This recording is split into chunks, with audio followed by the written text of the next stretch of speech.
வணக்கம் viewers, welcome back. இந்த நெட்வொர்க்காரங்க பண்ணுற அலப்பறையை தாங்க முடியாமல் நம்ம எஸ்ஆர்கே பார்த்தீங்கன்னா நிறைய டேட்டாவோட வந்திருக்கான். ஸோ இவனுங்க பண்ணுற அலப்பறை ஒரு பக்கம் இருக்கட்டும். சாரி மக்களே, பிஎஸ்என்எல்லேருந்து 1 லட்சம் பேர் வெளில போனதை 10 லட்சம் பேர் நான் சொல்லிட்டேன், மன்னிச்சுக்கோங்க. சரியா? பிஎஸ்என்எல்லேருந்து ஒன்றும் தப்பு இல்லை. அதுக்கு நான் ரிப்ளை போட்டிருந்தேன் கௌதம் ப்ரோ என்கிட்ட. ப்ரோ 10 லட்சம் சொல்லிட்டீங்களா ப்ரோ? 1 லட்சம் அட சாரி ப்ரோ, நான் Q2க்கு சொல்லிட்டேன் அப்படின்னு சொல்லியிருந்தேன். ஆமாம், அவங்க அப்படி தான் அறுத்துக்கிட்டு இருக்காங்க நம்ம ஏரியாவில். சரியா? ஆனால் இப்போ நாங்கள் என்னதான் ஆரம்பத்தில் பிஎஸ்என்எல்ல குறை சொன்னாலும் இங்கே ஆக்சுவல் டுபாவர் பிஎஸ்என்எல்ல அவனை தாண்டி ஒரு முக்கிய புள்ளி இருக்கான். அதை தான் நம்ம இப்போ விவரித்து பேச போகிறோம். அவனை டார்கெட் பண்ண போகிறது இல்லை, ஆனால் அவனை சுற்றி இருக்கவங்கலாம் என்ன இம்ப்ரூவ்மெண்ட் பண்ணியிருக்காங்கன்றதை நம்ம அட்ரஸ் பண்ண போகிறோம். ஏர்டெல் தேங்க்ஸ் ஆப்பை டெலிட் பண்ணால் வாழ்க்கை நல்லா இருக்கு. ஏர்டெல் தேங்க்ஸ் ஆப் வச்சிருந்தா அதை வச்சு 1008 பிரச்சனை பண்ணுது அந்த பக்கி. ஸோ அப்படி இருக்கும்போது ஜியோலையும் ஒரு பிரச்சனைனா ஏர்டெல்ல 2 பக்கமும் பிரச்சனை இருக்கு. இன்னொரு பக்கம் தான் எங்கள் ஆள் வருவான் பிஎஸ்என்எல். அவன் எப்படின்னு பார்த்தீங்கன்னா அவனே ஒரு பிரச்சனை தான் அப்படின்றனால அவனுக்கு எந்த ஆப்லையும் பிரச்சனை வராது. வேற எக்ஸ்ட்ரா போட்டிங்கன்னா பிரச்சனை வரும். நெட்வொர்க் யூஸ் ஒருத்தர் போய் இப்போ ஃபீட்பேக் கொடுத்துருந்தாரு எனக்கு. அண்ணா நான் ஜியோ யூஸ் பண்ணுறேன், வெறும் ஜியோ மட்டும் யூஸ் பண்ணால் நல்லா இருக்கு, செகண்ட் சிம்ல இருக்க பிஎஸ்என்எல் ஆக்டிவேட் பண்ண உடனே ஃபோன் சூட ஆரம்பிச்சிருது அப்படின்னு. அண்டு ஃபர்ஸ்ட் பாயிண்ட் என்ன அப்படின்னு பார்த்தா பாரதி ஏர்டெல் அவங்க வந்து world's second largest telecom operator மாதிரி இருக்காங்க வித் 650 மில்லியன் சப்ஸ்கிரைபர்ஸ். எஸ்ங்க. ஃபர்ஸ்ட் வந்து சைனா டெலிகாம். ஆமாம், சைனா டெலிகாம். இவங்க வந்து இந்தியா ப்ளஸ் ஆஃப்ரிக்காவா? ஆமாம், அந்த 2 இதையும் இந்தியாலையும் ஆஃப்ரிக்காலையும் டாமினேட் பண்ணுவாங்க. உலகம் எங்கும் 186 கண்ட்ரில உங்களுக்கு ரோமிங் ஆப்ஷன்ஸ் உண்டு. எல்லாரோடையும் கொலாபரேட் பண்ணுறாங்க. Okay okay okay. ஆமாம், அது நான் இப்போ அங்கங்கே போய் பில்லு கட்டினால சொல்கிறேன். இனிமேல் போகிறதாவே இல்லை அப்படின்ற மாதிரி இருக்கு. மனசாட்சியே இல்லாத ஒரு டேரிஃப். ஜியோவில் வந்து அவங்க 3வது இடத்துல இருக்காங்க உலகத்துலேயே. இல்லை ஆமாம், அவங்க 3வது இடத்துல இருக்காங்க. வந்துருவாங்க. எங்கள் தரைக்கா பிஎஸ்என்எல் கிட்ட போட்டி போடுறதுக்கான முழு தகுதி ஜியோ கிட்ட இருக்குன்னு சொல்லலாம். நான் ஒரு ஜியோ யூசர், அதனால நான் ஒரு ஆதங்கத்தில் சொல்கிறேன் அப்படிங்கிற தன்னம்பிக்கையோட சொல்கிறேன். எங்கால பிஎஸ்என்எலோட காம்பீட் பண்ண வாய்ப்பு இருக்கு. பிஎஸ்என்எல் அக்வயர் பண்ண வாய்ப்பு இருக்குன்றதையும் நிறைய இடத்துல படிச்சிருப்பீங்க. அதுக்கு அவனுக்கு அடி போட்டுட்டு தான் இருக்கானுங்க. ஆனால் பிஎஸ்என்எல் என்னமோ விஐயோட இணைய போகுது, இந்த மாதிரி நிறைய பேச்சுகளும் வருது. எனக்கு என்னமோ பிஎஸ்என்எல்லும் விஐயும் நம்ம கலாய்க்கலாம்னு நினைச்சாலும் கூட விஐ இப்போ சூப்பராக இருக்கு. ரீசெண்ட் டைம்ல விஐ நல்லா இம்ப்ரெஸ் பண்ண ஆரம்பிச்சிருக்காங்க. விஐல அதே மாதிரி சொல்ல போனா இப்போ சென்னை, டெல்லி மற்றும் ஒரு சில சிட்டிஸ்ல 5 சிட்டில வந்து உங்களுக்கு கொடுக்க ஆரம்பிச்சிட்டாங்க. 5 மெட்ரோ சிட்டிஸ் காட் 5G. அடுத்து மதுரை, திருச்சி, கோயம்புத்தூர் இந்த ஏரியாலையும் 5G வந்துடும். கண்டிப்பாக வந்துடும். அவங்களும் அவங்க சைடில் என்னதான் சோகமாக ஸ்லோவாக இருந்தாலும் இப்போ இம்ப்ரூவ்மெண்ட் காட்டுறாங்கன்னு சொல்லலாம். ஈவன் தோ நீங்கள் வோடாஃபோன் வச்சுருந்தா 4Gல வந்து உங்களுக்கு நைட் டேட்டா அன்லிமிட்டட்லாம் இருக்குது. 12 மணிலேருந்து 6 மணி வரைக்கும் நீங்கள் அன்லிமிட்டட் டேட்டா யூஸ் பண்ணலாம். இதெல்லாம் வந்து வோடாஃபோன்லாம் ஆல்ரெடி இருக்கும், அந்த ஹீரோ பேக்குன்னு சொல்லிட்டு. இந்த ஜியோ என்ன பண்ணிட்டான், வந்த காலத்தில் ஜாலியாக அப்படியே ஹாப்பியாக செலிப்ரேட் பண்ணிட்டு இருந்தானே தவிர இப்போ அப்படியே விட்டுட்டான். சப்ஸ்கிரைபர்ஸை கண்டுக்கிறதே இல்லை. அது எப்படி ஆயிடுச்சுன்னா அவனுக்கு நம்பர் ஆஃப் சப்ஸ்கிரைபர்ஸ் ரொம்ப அதிகமாக இருக்காங்க, அதுவும் ஒரு பாயிண்ட்டு. ரெண்டாவது வந்து அது டெக்னாலஜி வந்து இவங்களுக்கு எப்படி இருக்குது அப்படின்னு பார்த்தா டேரெக்டாகவே இன்டர்நெட் ப்ரோட்டோக்கால் பேஸ் பண்ணி தான் எல்லாமே போயிட்டு இருக்கு. இவங்களுக்கு வந்து அந்த கோர் லெவல் இன்ஃப்ராஸ்ட்ரக்சர் நம்ம சொல்ல முடியாது. எப்படி சொல்கிறேன்னா ஒரு 2G, ஒரு 3G, அதுக்கப்புறம் வந்து அதுலேருந்து எவால்வ் ஆகி 4G வந்தாங்கன்னு சொல்ல முடியாது. ஒரு வகையில் அது பாசிட்டிவ் ஆஸ் வெல் அஸ் அதே சமயம் நெகட்டிவாகவும் மாறுது. ஏன்னா இப்போ 4Gயும் சரி 5Gயும் சரி வாய பிளந்த ஒரு தருணம் இருக்குது அப்படின்னா கம்ப்ளீட்டாக வைப் ஆஃப் ஆகிடுவான் பையன். அவன் வந்து எங்கேயுமே ஆன்ல இருக்க மாட்டான். பட் இதுவே வந்து பிஎஸ்என்எல்லாம் என்ன பண்ணுவோம்னா 2Gல போயிட்டு ஹைபர்னேஷன் மோடு மாதிரி போய் உட்காந்துக்கும். எமர்ஜென்சிக்கு உங்களால் SMS அண்ட் ஃபோன் கால் பண்ண முடிகிற ஒரு நிலைமைக்காக நம்மளை கொண்டு போய் விடும். இது நம்ம எப்போ எக்ஸ்பீரியன்ஸ் பண்ணியிருக்கோம்னா சென்னையை பொறுத்த வரைக்கும் பிஎஸ்என்எல்லையும் சரி ஏர்டெல்லையும் சரி 2த்துலேயுமே வந்து இந்த 2G வந்து காப்பாத்துச்சு. அந்த ஃப்ளட் அப்போ 2015 சொல்லி இங்கே ஒரு டைட்டிலே இருக்கும். அது வந்து இந்த மொமெண்ட்ல வந்து கண்டிப்பாக 2G மட்டும்தான் இருக்கும். ஆமா, இப்போ ஏர்டெல்லையும் வோடாஃபோன்லையும் நெட் இருக்கும். வந்து நெட் இருக்கிறத விட உங்களுக்கு நெட்வொர்க் இருக்கும், கால்ஸ் பேச முடியும். சீரியஸா அதெல்லாமே வந்து ஒரு பெரிய பிளஸ் தான். அடுத்து வந்து ₹399 அதுக்கு வந்து 28 days unlimited 4G 5G. Unlimited 4G வந்து ஏர்டெல் தான். அன்லிமிட்டட் 4G தரான் அப்படின்னா அங்கே ஒரு கேப்பிங் வைக்கிறாங்க. அதுக்கு தான் அந்த 300 GB அப்படிங்கிற கேப்பிங் வருது.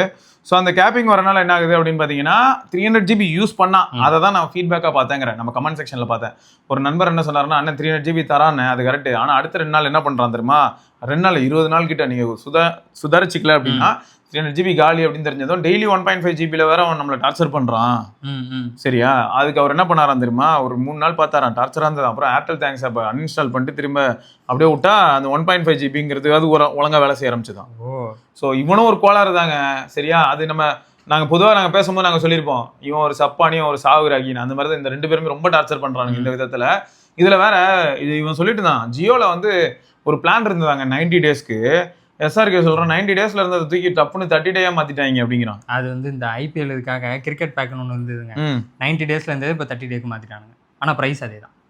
இது ரொம்ப பெரிய சேஞ்ச் இல்லை. 90 daysலேருந்து 60 மாற்றிருந்தா கூட எப்படி இருந்திருக்கணும்னா அதுக்கே எல்லாரும் கோவப்படுவாங்க ஒரு சிலர். அதுக்கே காரி துப்பணும். ஆனா இவன் என்னடா புசுக்குன்னு 1/3 தான், நீ எப்படி இருந்தாலும் காரி தான் துப்ப போறேன், நான் அதுக்கு இன்னுமே குறைச்சிக்கிறேன் அப்படின்னு குறைச்சிட்டு போயிட்டான். அதுக்கப்புறம் விஐ வோடாஃபோன் சைடு வரும். வோடாஃபோன் வந்து 21 மாதங்களுக்கு பிறகு உங்களுக்கு ஃபர்ஸ்ட் டைமாக பார்த்தீங்கன்னா 21.9K சப்ஸ்கிரைபர்ஸ் வந்து இந்த வருஷ தொடக்கத்துலேருந்து அவங்க ப்ளஸில் கொண்டு வராங்க, இன்க்ரீஸில் கொண்டு வராங்க. ஏன்னா இத்தனை நாளாக வோடாஃபோனில் வந்து சப்ஸ்கிரைபர்ஸ் பிடிங்கிட்டு வெளில தான் போயிட்டு இருந்தாங்க. இந்த வருஷ தொடக்கத்துலேருந்து பார்த்தா அவங்களுக்கும் சப்ஸ்கிரைபர்ஸ் கவுண்ட் ஆட் ஆகுது. இது வந்து பெரிய விஷயம். ஏன்னா மோஸ்ட்டாக ஜியோலையும் அதுக்கப்புறம் ஏர்டெல்லையும் தான் சப்ஸ்கிரைபர்ஸ் கவுண்ட் வந்து இன்க்ரீஸ் ஆகிட்டே இருந்தது. மற்ற எந்த நெட்வொர்க் பார்த்தாலும் அதில் வந்து ரெடியூஸ் தான் இருந்துச்சு. நடுவில் பார்த்தா இந்த ப்ரைஸ் ஹைக் பண்ணாங்கல்ல, அந்த டைமில் மட்டும் பிஎஸ்என்எல்ல கொஞ்சம் எல்லாம் மடமடன்னு ஏறினாங்க. ஆனால் அவனுங்க இப்போ ப்ராப்பராக அந்த சப்ஸ்கிரைபரை மெயின்டைன் பண்ணல, தக்க வச்சுக்கலங்கிறனால அப்படியே எல்லாம் பிடிங்கிட்டு இருக்கே வந்துட்டாங்க. அதே மாதிரி வோடாஃபோன் மற்றும் பிஎஸ்என்எல் வந்து பிகினிங்ல நாங்கள் சொன்னோம் கொலாபரேஷன் மேபி, ஏன்னா இன்னும் டாக்ஸ் தான் போயிட்டு இருக்கு, ப்ராப்பராக அவங்க இன்னும் ஒரு ஸ்டேட்மெண்ட்டாக கொடுக்கல.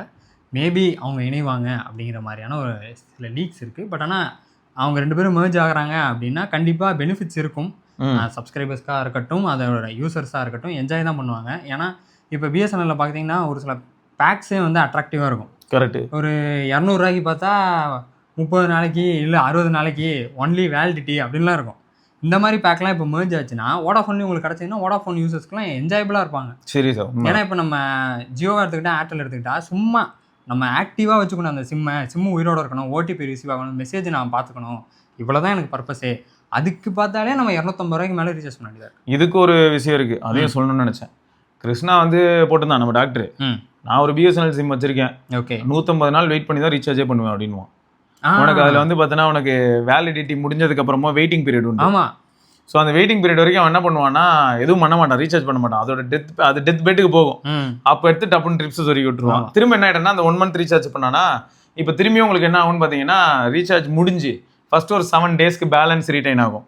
7th டே முடிஞ்சதுக்கப்புறம் இன்னொரு 100-150 நாளைக்கு எழுத்துட்டு கிடக்கும். ஆமாம். இது வந்து என்னன்னா சிம் வந்து நம்ம கிட்ட இருந்து போயிடாது, சிம் அந்த நம்பர் நம்ம வேலிடோட இருக்கும்.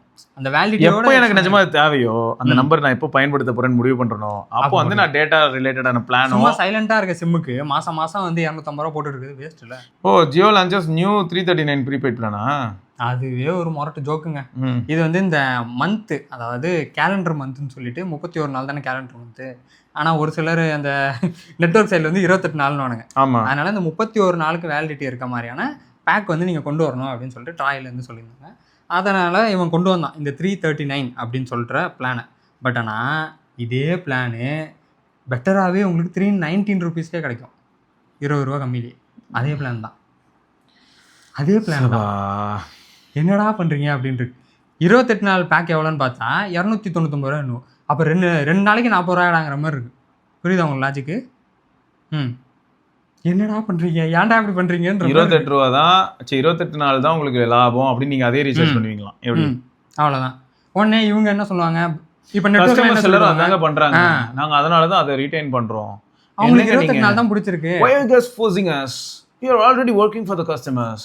என்னது கூகுள் ஜியோ பிளான்? ஆமாம், கூகுள் ஜியோ பிளான் ஆல்ரெடி நமக்கு இருக்குது. இந்த நானோ பிளானெலாம் நீங்கள் யூஸ் பண்ணலாம். அதில் வந்து இனிஷியலாக வந்து 2 TB க்ளவுட் ஸ்டோரேஜ் கொடுத்தாங்க. இப்போ வந்து அதை 5 TBயாக மாற்றிருக்காங்க. நீங்கள் யாராவது அந்த 5 TB ஃபுல் பண்ணிட்டீங்க அப்படின்னா அவங்க வாழ்நாள் சரித்திரம்ன்றது கேள்விக்குறி ஆகிடும். அந்த அதில் இருக்கிறத கிளியர் பண்ணிவிட்டு நீங்கள் மறுபடியும் அந்த டேட்டாவெலாம் எடுக்கிறதே கஷ்டம்டா. 5 TB எங்கே போகிறது? பேக்கப் எடுக்கிறது ரொம்ப கஷ்டம். டவுன்லோட் ஆகிடும்ல, தெரியுமில்ல உங்களுக்கு கூகுள் பற்றி தான். அதெல்லாம் தாராளமாக தெரியும். ஐயோ வெறுத்து போயிடுவோம். அதனால் உங்களுக்கு 5 TB கொடுக்குறான்றதான் சொல்ல வரேன். நீங்கள் அதை ரொம்ப யூட்டிலைஸ் பண்ணி 1 TBலாம் ஃபுல் பண்ணிட்டீங்கன்னா அதுலேருந்து உங்கள் டேட்டாவை மறுபடியும் எடுக்கிறது மாதம் 2000 ரூபா பே பண்ண போதுங்க. பே பண்ணுற மாதிரி ஆகிடும்ல. ஆக்சுவலாக என்ன இருக்குன்னா கூகுளே இப்போ ப்ரோக்ராமை தூக்கியிருக்கான் போல. இப்போ 1 year ப்ரீமியம் சப்ஸ்கிரிப்ஷன் கொண்டாந்துருக்கானா. அதனால கூகுள் ஒன்ல 2 TBயா இருந்தது 5 TBயா மாறி இருக்கு. Okay okay. கூகுள் ஒன் இவன் ப்ரொவைட் பண்ணான்ல, அதனால ஆட்டோமேட்டிக்காக 2 TB 5 TBயா மாறிடுச்சு. ஸோ கூகுள் தான் ப்ரொவைட் பண்ணியிருக்கான். ஓகே. தென் இவர் ஜியோ இது பண்ணல. சரி, அடுத்து இன்னொரு நியூஸ் வந்து பார்த்தேன் ட்விட்டரில். அது பார்த்தது பிஎஸ்என்எல் வந்து compare to Jio and Airtel ப்ராட்பேண்டில் வந்து அவங்க நல்லா இருக்காங்க, சர்வீஸ் வந்து பெட்டராக ப்ரொவைட் பண்ணுறாங்க. நெட்வொர்க் ஸ்பீட்லேயா இருக்கட்டும், சர்வீஸாக இருக்கட்டும், ரீசார்ஜ் பேக்ஸ்லையாக இருக்கட்டும், compare to Jio and Airtel இவங்க நல்லா பண்ணுறாங்க அப்படிங்கிற மாதிரி ஒரு ரிப்போர்ட் பார்த்தேன். பட் ஆனால் நான் ஒரு பிஎஸ்என்எல் நெட்வொர்க் யூஸ் பண்ணுறேன். இதுதான் ப்ராட்பேண்ட் தான். எனக்கு என்ன, நான் ஒரு 1.5 மாதம் இருக்கும்னு நினைக்கிறேங்க. 800 நினைக்கிறேன் பேக்கு. 800 பே பண்ணோம், அன்லிமிட்டட் தான். ஸ்பீடு கம்பேர் பண்ணும்போது நான் லோக்கலாக யூஸ் பண்ணது, இதுக்கு முன்னாடி யூஸ் பண்ணது ஏர்டெல் யூஸ் பண்ணேன். அதை கம்பேர் பண்ணும்போது எனக்கு பிஎஸ்என்எல்லில் ஸ்பீடு நல்லாயிருக்கும் அப்படின்ற ஒரு எண்ணம் எனக்கு இருக்குது. அது ஒரு லொக்கேஷனை பொறுத்து. என் லொக்கேஷனில் அது எனக்கு பிஎஸ்என்எல் நல்லாயிருக்கு. நீங்கள் யாராவது பிஎஸ்என்எல் யூஸ் பண்ணுறீங்க அப்படின்னா உங்கள் சைட்லேருந்து சொல்லுங்கள். எவ்வளோ ரூபாய்க்கு ரீசார்ஜ் பண்ணுறீங்க, அப்புறம் ஸ்பீடு எப்படி இருக்குது, அதுக்கப்புறம் இந்த மெயின்டெனன்ஸ்னு சொல்லிவிட்டு 2-3 நாள் கட் பண்ணி விட்ருவாங்களே, அது எத்தனை நாள் கட் பண்ணுறாங்க அப்படிங்கிறதையும் நீங்கள் சொல்லுங்கள், தெரிஞ்சுக்கிறேன். ஏன்னா நான் இப்போ போட்டேன்னாங்க 1.5 மாதம் தாங்க ஆக போகுது. அதில் எனக்கு பிஎஸ்என்எல் நல்லாயிருக்கு. இவன் தான் நீங்களும் யூஸ் பண்ணுறீங்களா பிஎஸ்என்எல்? பிஎஸ்என்எல் ஃபைபர் யூஸ் பண்ணுறேன், நல்லா தான் போயிட்டு இருக்கு. அந்த பேசிக் பிளான் வந்து சும்மா ரொம்ப கம்மி, 300 அந்த மாதிரி 200 சில்லற அந்த மாதிரி வரும் ப்ளஸ் டாக்ஸ். அப்போ என்ன இதுனா 300 கிட்ட வரும் பேசிக் பிளான் அது. ஆனால் அதுலேயே உங்களுக்கு மொராலஸ் நெட்ஒர்க்லாம் இப்போ மெசேஜ் அனுப்புறது, ஃபைல்ஸ் அனுப்புறதுக்கு அதுக்கெல்லாம் அவனே ஓகே தான். உங்களுக்கு இன்னும் எம்பிபிஎஸ் ஸ்பீடாக வேணும், 100 MBPS வேணும், இல்லை ஒரு 50 கொஞ்சம் ஸ்பீடாக வேணும்னா தான் அது காஸ்ட் மாறும். அது நீங்கள் பேசிக் பிளான் கூட போட்டுக்கலாம். ஆக மொத்தம் ப்ராட்பேண்ட் சைடில் பார்க்கும்போது பிஎஸ்என்எல் நல்லா இருக்குது அப்படின்னு தோணுது. ஏர்டெல்லில் என்ன பிரச்சனைனா, ஏர்டெல் நீங்கள் கனெக்ஷன் வேணும்னா ஜாலியாக எடுத்துகிட்டு வந்து போட்டுருவாங்க. அதுக்கப்புறம் அவனுங்களை ஃபாலோ பண்ணும் பாருங்க, அவனுங்களுக்கு ஃபோன் பண்ணால் மெயில் பண்ணுங்கன்னு வாங்க. அதோட உட்காந்து உனக்கு மெயில் பண்ணிக்கிட்டே இருக்கு. அதோட பெரிய ஜோக் சொல்லிட்டா, ஏர்டெல்ல இங்கே ஃபைபர் இருக்குன்னு நினச்சிட்டு கால் பண்ணிட்டேன், நேரில் வந்துட்டாங்க. வந்துட்டு ஆனால் அந்த மனுஷன் ரொம்ப நல்லவர். அவர் என்ன சொன்னார்னா, உள்ளே வந்துட்டாரு, வந்துட்டு செக் பண்ணிட்டு ப்ரோ உங்கள் ஏரியாவுக்கு ஆக்சுவலாக லைனே இல்லை, ஏர் ஃபைபர் தான் இருக்குன்னாரு. ஐயா ஏர் ஃபைபரா தெய்வமே, அவரே சொல்லிட்டாரு ஏர் ஃபைபர் தான் இருக்குது வேணுமா அப்படின்னு கேட்டார். இல்லை ப்ரோ ஏர் ஃபைபர்லாம் வேணாம் ப்ரோ அப்படின்னு ஒன்னே, ஓகே ஏர் ஃபைபர் தான் ப்ரோ இருக்கீங்க, வேலைக்கு ஆகுது ப்ரோ அப்படின்ட்டு அவரே நல்ல மனுஷன் காப்பாற்றிருக்காரு. ஏர் ஃபைபர் போடும் ப்ரோ, சூப்பராக இருக்கும், எக்ஸலண்ட்டாக இருக்கும். நம்ம போட மாட்டோம், வேற மார்க்கெட்டிங் பண்ணாமல் இருக்கு. நம்மகிட்ட ஏர் ஃபைபர்னு சொன்னால் நான் கண்ணாடியிலேயே ஃபைபர் போக மாட்டேயா, கண்ணாடியிலேயே நான் ஜியோலேயே ஏர் ஃபைபரை வந்து இப்போ நான் இப்போ சும்மா ஜியோ ஆப் ஓப்பன் பண்ணேன்னா அதெல்லாம் புஷ் பண்ணுவானுங்க, வாங்குங்க சிவா என்ஜாய் பண்ணுங்க அப்படின்னு சொல்லிட்டு. யார் நீ என்ஜாய் பண்றதுக்கு நான் வாங்கணுமா?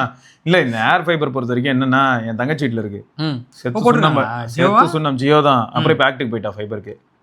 அதில் முடிஞ்ச அளவுக்கு ஓட்டி பார்த்தா வேலைக்கு ஆகல, இரிட்டேட் ஆகிட்டா. முக்கியமாக மழை பெய்யும் போது இந்த மாதிரியான சுச்சுவேஷன்லாம் படுத்துரும். அப்படியே டிஷ் டிவி மாதிரி வேலை செய்யுமா? இதுதான் சிம் கார்டு மேலே இருக்க போது ரிசீவர் ஃபோன் வந்து மேலே இருக்கு. மேலே வந்து ஒரு டவர் வச்சிருவோம், கீழே வந்து பாக்ஸ் வச்சிருப்பாங்க, ஹாட்ஸ்பாட் மாதிரி போட்டு யூஸ் பண்ணிட்டு இருப்போம். அவ்வளோதான். அதான் ஈஸிலியாக போர்ட்டபுளாக இருக்கும். அதாவது நீங்கள் வீடு ஷிஃப்ட் பண்ணுறீங்கன்னா போர்ட்டபுளாக இருக்கும். ட்ராவல் அப்பெல்லாம் தூக்கிட்டு போக முடியாது, புரியுதா? ரொம்ப ஈஸியாக இருக்குது ட்ராவல் அப்போ. நம்ம பேசாமல் எக்ஸ்ட்ரா ஒரு சிம் வந்து ஏதோ ஒரு செகண்டரி ஆண்ட்ராய்ட் ஃபோனில் போட்டு ஹாட்ஸ்பாட் போட்டிங்கன்னா அதுதான் அந்த ஏர் ஃபைபர். அது நீங்கள் ஒரு 10Kக்கு ஏதாவது மொக்க ஃபோன் வாங்கிக்கிட்டீங்கனாலே போதுங்க. இன்னும் டிமென்சிட்டி ப்ராசராக இருக்கும். அதுதான். இல்லை நீங்கள் பாருங்க, நாங்கள் 10,000 ரூபா ஃபோன் செக்மெண்ட்டோட திரும்ப அடுத்த வீடியோவில் வந்து உங்களை சந்திக்கிறோம். அதற்கு விடைபெற்றுக் கொள்வோம். சிவபரணி பார்க்கலாங்க. பாய்.